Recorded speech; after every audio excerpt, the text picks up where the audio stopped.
This old world keeps moving on. Sometimes we barely keep it on. Yeah. Exactly. Awesome.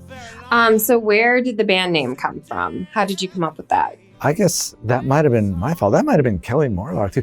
So what ended up happening is the pandemic kind of blew things up for everybody band-wise. And I just jokingly said, we're the Revolving Doors.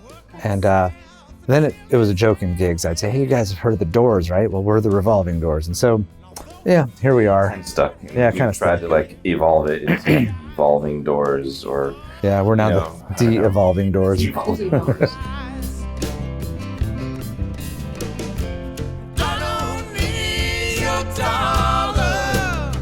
There's something about California that we all just seem to keep writing songs about. Like, what do you think it is about California that inspires people, and what inspired you to kind of use that as a backdrop for the EP?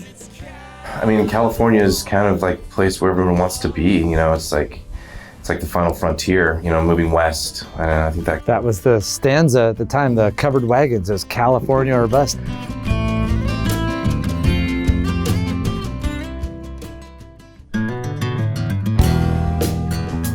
On the EP, there's a mandolin, and is there steel guitar on there? Yeah. So what inspired you to use some of these like less standard rock instruments? Dave's a multi-instrumentalist, so you never know what you're going to get. When I first met Kaufman, I didn't know he was anything more. He played drums with me for a few gigs as a fill-in, and then one day he picked up a guitar, and I was like, oh my God, you're a great guitar player. I didn't know.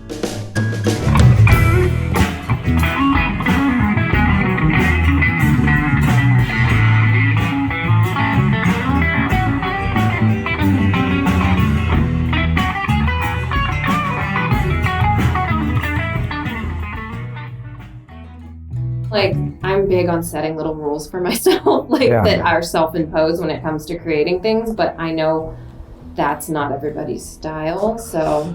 We play some jazz standards. Yeah. We have some sea shanties. We have a short little Django Reinhardt set, some gypsy jazz, and then we play Zeppelin. Then we have all of our originals. It's kind of like Elvis we have Elvis. Elvis.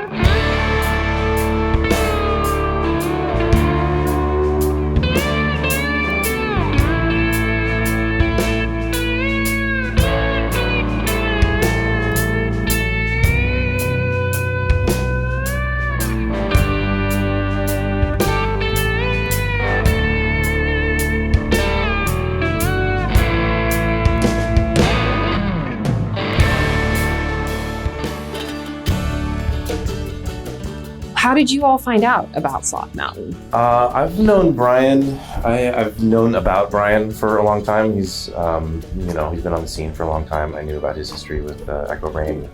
And I was actually living in Pescadero for a while and going to see some Pathetic Honey shows that he was playing at.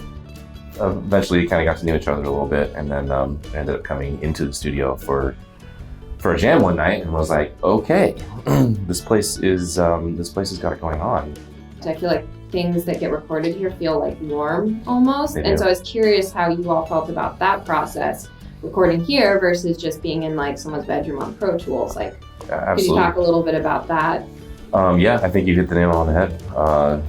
It felt like I was listening to a vinyl from the 70s or something like that, just had just a warm, crackly sound. There's just kind of an old school ambiance going on here. That's great. I mean, I knew we would get a good product out of it. It definitely exceeded my expectations.